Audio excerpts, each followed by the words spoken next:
नमस्कार, स्वागत है आप सभी का इस बुलेटिन में। आपके साथ मैं हूं मोनिका। उत्तराखंड में लागू हुआ यूसीसी। सीएम धामी सरकार ने जारी किया नोटिफिकेशन। यूसीसी लागू करने वाला उत्तराखंड देश का पहला राज्य बन गया है। राष्ट्रपति ने उत्तराखंड में यूसीसी को मंजूरी दे दी है। नियमावली बनते ही उत्तराखंड में लागू होगा यूसीसी। उत्तराखंड सरकार ने यूनिफॉर्म सिविल कोड 2024 का नोटिफिकेशन जारी कर दिया है।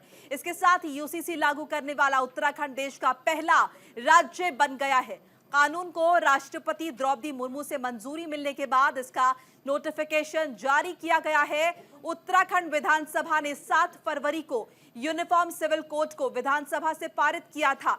यूसीसी के तहत अब राज्य में विवाह, तलाक, उत्तराधिकार और लिव इन संबंधों को नियंत्रित किया जाएगा। यूसीसी का नोटिफिकेशन जारी होने के बाद अब राज्य में पिछले सभी निजी कानून खत्म हो जाएंगे। सभी नागरिकों के लिए समान कानून अब उत्तराखंड में लागू है और यूसीसी लागू करने वाला पहला राज्य बन चुका है उत्तराखंड। महिला उत्पीड़न पर लगाम लगेगी। यूसीसी में इसे लेकर कड़ा प्रावधान किया गया है और आपको बताते हैं कि आखिर यूनिफॉर्म सिविल कोड है क्या। देखिए, असल में यूनिफॉर्म सिविल कोड सामाजिक मामलों से संबंधित एक कानून होता है जो किसी भी पंथ या मजहब के लोगों के लिए शादी, तलाक, विरासत या बच्चा गोद लेने में समान रूप से लागू होता है। आसान शब्दों में कहें तो जब यूनिफॉर्म सिविल कोड लागू हो जाएगा तो किसी भी धर्म से आप ताल्लुक क्यों ना रखते हो, किसी भी जात से क्यों ना ताल्लुक रखते हो, आप सभी पर समान कानून लागू होगा। यूसीसी के तहत सभी धर्मों समुदायों के लिए कानून एक समान होगा। देखिए, यूसीसी ड्राफ्ट की बड़ी बातें बता रहे हैं। 18 साल से पहले नहीं हो पाएगी लड़कियों की शादी। देखिए, कानून इसे लेकर पहले भी थे, लेकिन अब यह कानून और ज्यादा कड़ा हो जाएगा। 18 साल से पहले नहीं हो पाएगी लड़कियों की शादी, ताकि वो शादी से पहले स्नातक तक की पढ़ाई अपनी कर सके। लड़कियों की पढ़ाई पर जोर रहे, इसीलिए कानून को और कड़ा किया गया है, प्रावधान रखा गया है यूसीसी के तहत। और ये देखिए, विवाह का रजिस्ट्रेशन अनिवार्य होगा। अगर आप अपनी शादी का रजिस्ट्रेशन नहीं करते हैं तो आपको सरकारी सुविधाओं का लाभ नहीं मिल पाएगा, आपकी शादी मान्य नहीं होगी। इसीलिए रजिस्ट्रेशन बेहद जरूरी है। पति पत्नी दोनों को तलाक के समान कारण और आधार उपलब्ध होंगे। अगर आप में से किसी को भी, चाहे आप पुरुष हो चाहे आप महिला हो, आपको बता दें कि अगर आप तलाक लेना चाहते हैं तो आपको समान कानून के तहत अधिकार प्राप्त होंगे।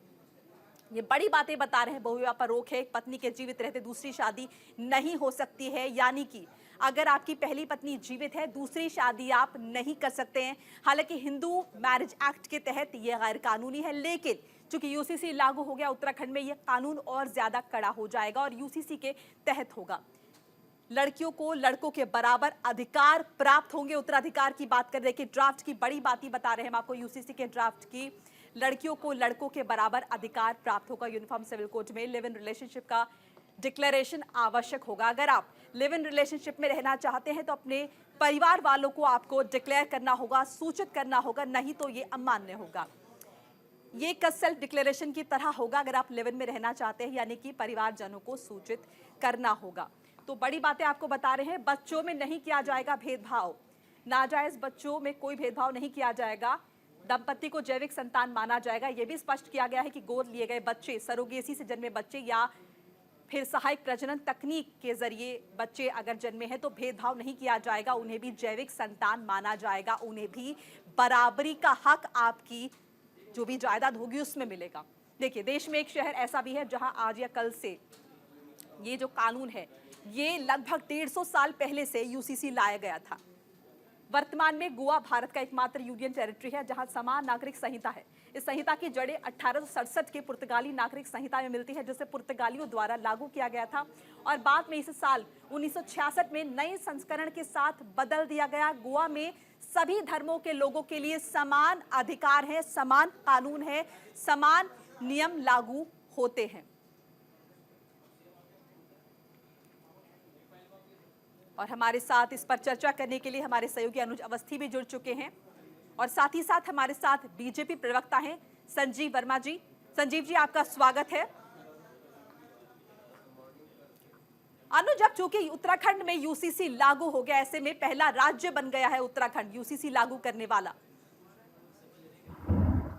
जी बिल्कुल मोनिका, उत्तराखंड में सबसे पहला ऐसा पूरे प्रदेश का जो उत्तराखंड में मुख्यमंत्री पुष्कर सिंह धामी जब उत्तराखंड के मुख्यमंत्री थे, तो उसी समय पर उन्होंने इस बात को बोल दिया था कि हम प्रदेश में यूजीसी लागू करेंगे। करीब जस्टिस रंजना देसाई की जो रिपोर्ट आई थी, करीब 450 पन्नों का जो अमेंडमेंट था, उस अमेंडमेंट को मुख्यमंत्री पुष्कर सिंह धामी को सौंपा गया। तो पूरी रिपोर्ट सौंपी गई। रिपोर्ट सौंपने के बाद विधानसभा सत्र बुलाया गया। सत्र बुलाने पर मुख्यमंत्री पुष्कर सिंह धामी ने पूरे प्रदेश में यूजीसी लागू करने की बात करी और विधेयक विधानसभा के पटल पर रखा गया और पटल पर रखने के बाद इस विधेयक को लागू किया गया। उसके बाद आज की अगर बात करें तो आज राष्ट्रपति से यूसीसी लागू करने को लेकर के याचिका भेजी गई थी। वहां से इसको पूर्णतः सहमति मिल गई है। अब पूरे प्रदेश में यूसीसी लागू होगा। तो करीब 450 ऐसे उसमें कानून है जिनको बिल्कुल अनुज, हमारे साथ बीजेपी प्रवक्ता भी बने हुए हैं, संजीव वर्मा जी हैं। संजीव जी, तो यूसीसी फाइनली लागू हो गया है, ये बड़ी उपलब्धि के तौर पर इसे देखा जाए, चूंकि जिक्र इसका किया था उत्तराखंड के सीएम ने अपने घोषणा पत्र में भी, तो ये बड़ी कामयाबी के तौर पर बड़ी उपलब्धि। जी, सबसे पहले तो आज यूनिफॉर्म सिविल कोड को राष्ट्रपति माननीय राष्ट्रपति जी की सहमति मिल गई है और उत्तराखंड पहला ऐसा प्रदेश बन गया है जहां पर यूसीसी पहले लागू हुआ है। इसके लिए मैंने माननीय मुख्यमंत्री श्री पुष्कर सिंह धामी जी की जो दृढ़ इच्छा शक्ति का परिचय उन्होंने दिया। जिस प्रकार से 2022 का हमारा चुनाव में चल रहा था, उन्होंने उत्तराखंड की सम्मानित जनता से एक वायदा किया था कि हमारी सरकार जैसी सत्ता में आएगी, सरकार जैसे ही हम लोग फॉर्म करेंगे तो हम पहली कैबिनेट में यूसीसी का ड्राफ्ट लेकर आएंगे और उसके पूरी तरह से अक्षरशः इसी प्रकार से हमने यूसीसी का ड्राफ्ट भी लाए। उसके ऊपर तमाम चर्चा परिचर्चा हुई। लगभग 2.5 लाख से अधिक लोगों के उसके संबंध में सुझाव आमंत्रित किए गए तमाम वर्गों से। संजीव जी, जमीनी तौर पर अगर देखा जाए तो क्या तैयारियां की गई हैं, कैसे लागू करेंगे, कैसे लोगों तक इंफॉर्मेशन पहुंचेगी, जमीनी स्तर पर क्या काम हो रहा है इसे लेकर? देखिए, भारतीय जनता पार्टी का जो एक मूल मंत्र है सबका साथ सबका विकास, यानी कि सबको एक समान न्याय हो, सबको एक समान लाभ मिले, सबके लिए एक कानून हो और इसी दिशा में हम लोग आगे बढ़े हैं। और विदाउट एनी डिस्क्रिमिनेशन, ना कोई धर्म का भेदभाव, ना किसी वर्ग का भेदभाव, और सबको एक समान न्याय देने की दिशा में हमारी सरकार जिस तरह से आगे बढ़ी है, मैं सोचता हूँ तमाम वर्ग आज इसका स्वागत कर रहे हैं और इसकी पूरी प्रशंसा कर रहे हैं। और उत्तराखंड बिल्कुल संजीव जी, चलिए एक छोटा सा ब्रेक यहाँ पर हमें लेना होगा। ब्रेक के बाद फौरन लौट रहे हैं, कहीं मत जाइएगा। तो यूसीसी लागू करने वाला पहला राज्य बन गया है उत्तराखंड। हमारे साथ बीजेपी प्रवक्ता बने हुए हैं संजीव वर्मा जी।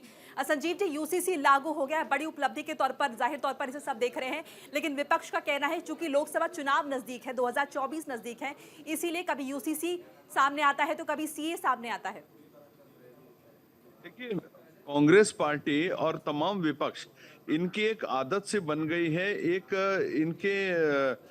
मैं सोचता हूँ उसमें शुमार हो गया है, क्योंकि जो एक रियल प्लेटफॉर्म होता है जहां पर इन्हें अपनी बात रखनी चाहिए, उस प्लेटफॉर्म से ये लोग भाग खड़े होते हैं, वहां पर अपने विचार रखते नहीं हैं। जिस समय तमाम वर्गों को, तमाम विपक्षी दलों को और कांग्रेस पार्टियों से, क्योंकि उत्तराखंड में एक मुख्य विपक्षी दल कांग्रेस पार्टी है, जिस समय इनको अपने सुझाव देने के लिए आमंत्रित किया, उस समय ये लोग भाग खड़े हुए, इन्होंने उसका बॉयकॉट किया और उसके बाद ये लोग शोर मचाते रहे कि हमारे कोई सजेशन नहीं लिए। जिस समय हम सजेशन के लिए बुला रहे हैं उस समय आप सजेशन देंगे नहीं और बाद में आप शोर मचाएंगे, क्योंकि आपका काम केवल और केवल हर चीज में झूठ बोलना, भ्रम फैलाना और समाज के अंदर एक विद्वेष पैदा करना, ये आपका काम रह गया है। संजीव जी, माने कि भारतीय जनता पार्टी का अगला लक्ष्य होगा कि यूसीसी को देश के अलग अलग राज्यों में लागू करवाया जाए। देखिए, उत्तराखंड प्रदेश आज एक रोल मॉडल की भूमिका में आ गया है। हम चाहे यूसीसी की बात करें, चाहे नकल विरोधी कानून की बात करें, चाहे धर्मांतरण कानून की बात करें, चाहे हम 5 लाख तक का जो अटल आयुष्मान पूरे प्रदेश के एक एक व्यक्ति को दे रहे हैं, हर चीज में आज उत्तराखंड नंबर 1 की भूमिका में है। और मैं सोचता हूँ हमारे कामों का अनुसरण करते हुए, हमारी नीतियों का अनुसरण करते हुए अन्य राज्य भी इसको बहुत जल्दी अडॉप्ट करेंगे। और मैं सोचता हूँ पूरे देश भर में जी। यूसीसी आना चाहिए और पूरा देश इसका हालांकि स्वागत। विपक्ष की तरफ से यह भी कहा गया था कि उत्तराखंड पर एक्सपेरिमेंट किए जा रहे हैं। देखिए, अब जिसको जो बोलना है वो बोले, किंतु जनता इसको सराह रही है। जनता एक समानता का कानून है। और मैं कांग्रेस पार्टी से पूछता हूं, क्या आप समानता से परहेज करते हैं? क्या आपको समानता अच्छी नहीं लगती क्या? क्योंकि आप देखिए, कांग्रेस पार्टी ने अभी बोला है कि हमारी सरकार आएगी तो हम जातिगत जनगणना करेंगे, यानी भाई से भाई को लड़ाएंगे और एक जातियों में के अंदर एक विद्वेष पैदा करने का काम करेंगे। क्योंकि कांग्रेस पार्टी इनके एक मूल में ही अंग्रेजों की एक मानसिकता चलिए रही है। संजीव जी, और शुक्रिया हमसे बातचीत करने के लिए, अपनी राय दर्शकों तक पहुंचाने के लिए हमारे मंच से। तो यूसीसी लागू हो गया है उत्तराखंड में। उत्तराखंड के मुख्यमंत्री पुष्कर सिंह धामी ने गोपेश्वर में भव्य रोड शो किया है, जिसके बारे में हम आपको बताएंगे, लेकिन एक छोटा सा ब्रेक यहां पर ले रहे हैं, फौरन हाजिर होंगे। उत्तराखंड के मुख्यमंत्री पुष्कर सिंह धामी ने गोपेश्वर में भव्य रोड शो किया। मुख्यमंत्री ने लाभार्थी सम्मान समारोह में प्रतिभाग किया। इस दौरान समारोह को संबोधित करते हुए कहा कि प्रधानमंत्री के नेतृत्व में उत्तराखंड को सर्वश्रेष्ठ राज्य बनाने के लिए जो काम किया जा रहा है वो मेहनत सफल हो रही है और उनके नेतृत्व में समाज के अंतिम छोर पर खड़े व्यक्ति को आगे लाने के लिए जो काम हो रहे हैं वो किसी से छिपे नहीं हैं। आज भारत का मान सम्मान बढ़ा है, ये पीएम मोदी की 10 साल की सेवा का प्रतिफल है।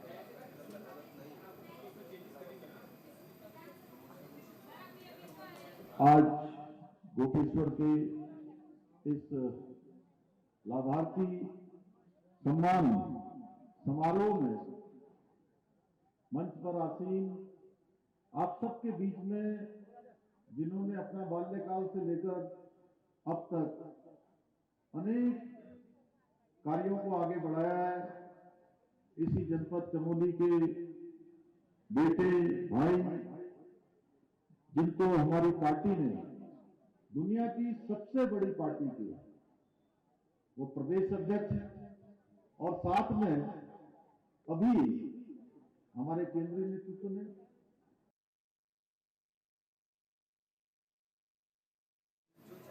उत्तराखंड को वेडिंग डेस्टिनेशन के रूप में विकसित करने के लिए धामी सरकार ने कोशिश शुरू कर दी है। इसी संबंध में मुख्यमंत्री पुष्कर सिंह धामी ने अपने सरकारी आवास के कैंप कार्यालय पर देश के विभिन्न वेडिंग प्लानर्स के साथ वर्चुअली बैठक की। इस बैठक में मुख्यमंत्री के सचिव मीनाक्षी सुंदरम भी मौजूद रहे। इस दौरान सीएम धामी ने वर्चुअली बैठक में वेडिंग प्लानर्स के साथ लंबी चर्चा की। वेडिंग प्लानर्स ने सीएम धामी को कई तरह के सुझाव दिए, वहीं नए वेडिंग डेस्टिनेशन के बारे में चर्चा हुई। वेडिंग प्लानर्स ने इस दौरान सीएम धामी को बताया कि उन्हें प्रदेश में किसी तरह की समस्याएं आ रही हैं और वो सरकार से क्या क्या चाहते हैं।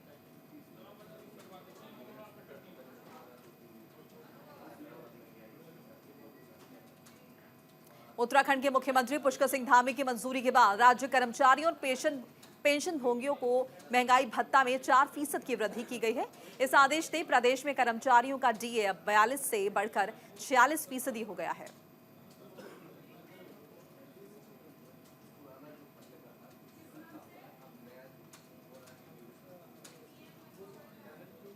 तो सरकारी कर्मचारियों के लिए खुशखबरी है, चूंकि उनका डीए बढ़ाया गया है। महंगाई भत्ता 4% बढ़ाया गया है, अब 42% से ये 46% हो गया है।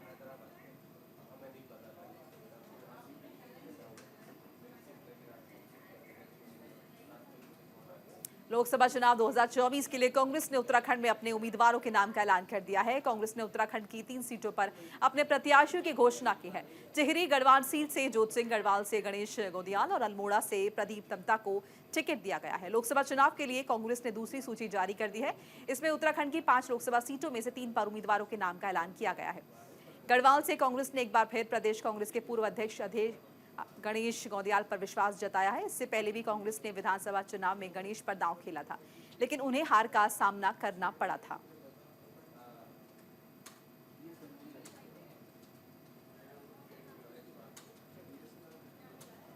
उत्तराखंड की शिक्षा व्यवस्था को बेहतर बनाने के लिए शिक्षा मंत्री डॉक्टर धन सिंह रावत शिक्षा अधिकारियों के साथ फिनलैंड और स्विट्जरलैंड गए हैं। शिक्षा व्यवस्था का अध्ययन उन्हें करना है। बता दें कि शिक्षा मंत्री दोनों देशों के 4 दिवसीय दौरे पर रवाना हुए हैं। राज्य के अधिकारी वहां यूरोपीय शिक्षा प्रणाली को समझेंगे। वहीं कांग्रेस ने शिक्षा मंत्री के विदेश दौरे पर सवाल उठाए हैं।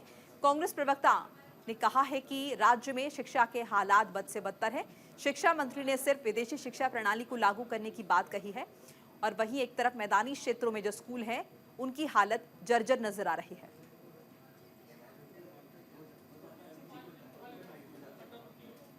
खबर लक्सर से है। कानपुर के दलालावाला यानी सांसद आदर्श ग्राम के ग्रामीणों ने ग्राम प्रधान पर विकास कार्यों में धांधली का आरोप लगाते हुए लक्सर तहसीलदार से शिकायत की है। बता दें कि कानपुर के दलालावाला गांव राज्यसभा सांसद डॉक्टर कल्पना सैनी का गोद लिया हुआ है। गांव के उप प्रधान रकम सिंह के साथ दर्जनों ग्रामीणों ने पंचायत में 3 सड़कों को बनी हुई दिखाकर सरकारी धन का बंदरबाट करने का आरोप लगा हुआ है। एक बिल्लू के घर से मेन रोड से बिल्लू के घर तक, जो मतलब मैं लगभग 10 साल पहले बनी थी और जो आज 2023 और 24 में दिखाई जा रही है कि बन चुकी, जिसका मतलब पूरा होना तय है बिल्कुल। और एक ये प्रदीप पुत्र मेन सड़क से प्रदीप के घर तक, ये भी सर मतलब कागजों में पूरी तरह से होना दिखाया जा चुका है, जो कि अब तक देख लो आपके सामने हो। हरिद्वार बीजेपी अनुसूचित जाति मोर्चा जिलाध्यक्ष का कार एक्सीडेंट में हादसे में उनकी मौत हो गई। हादसे में उनकी पत्नी और बच्चे गंभीर रूप से जख्मी हो गए। बता दें कि हरिद्वार से धनौरी आ रहे ट्रक और में एक हादसा हुआ है। बीजेपी अनुसूचित जाति मोर्चा जिलाध्यक्ष की कार के बीच टक्कर हो गई है, जिससे हादसे में जिलाध्यक्ष की मौके पर ही मौत हो गई। वहीं उनकी पत्नी और बच्चे गंभीर रूप से जख्मी हुए हैं। हादसे के बाद ट्रक चालक ट्रक छोड़कर मौके से फरार हो गया। पुलिस ने घटना का संज्ञान लिया है और जांच में पुलिस फिलहाल जुटी हुई है। कैबिनेट मंत्री गणेश जोशी ने मसूरी स्थित गांधी चौक में एमडीडीए द्वारा स्वीकृत रुपए 266 लाख से ज्यादा की लागत का विभिन्न विकास कार्यों का शिलान्यास किया है। मसूरी में आयोजित शिलान्यास कार्यक्रम के दौरान विधानसभा वासियों की ओर से कैबिनेट मंत्री गणेश जोशी का फूल मालाओं से स्वागत किया गया। कैबिनेट मंत्री गणेश जोशी ने संबंधित कार्यदायी संस्था के अधिकारियों को योजना का वक्त पूरा करने और निर्माण कार्यों के दौरान इस्तेमाल सामग्री की गुणवत्ता का विशेष ध्यान रखने के निर्देश दिए। मसूरी की जनता का जो ऋण मेरे ऊपर है, उसके ब्याज के रूप में कुछ विकास कार्यों का शिलान्यास लोकार्पण हमने अभी किया है। 2 दिन पूर्व करीब 59 करोड़ के 56 करोड़ का इको पार्क और 3 करोड़ की फसाद लाइट का शिलान्यास माननीय मुख्यमंत्री जी ने किया है। कल ही बोर्ड से मैंने 52 लाख रुपया माल रोड को ठीक करने की। और इसी के साथ ही इस बुलेटिन में फिलहाल इतना ही। लगातार खबरों के लिए आप देखते रहिए न्यूज़ इंडिया। नमस्कार।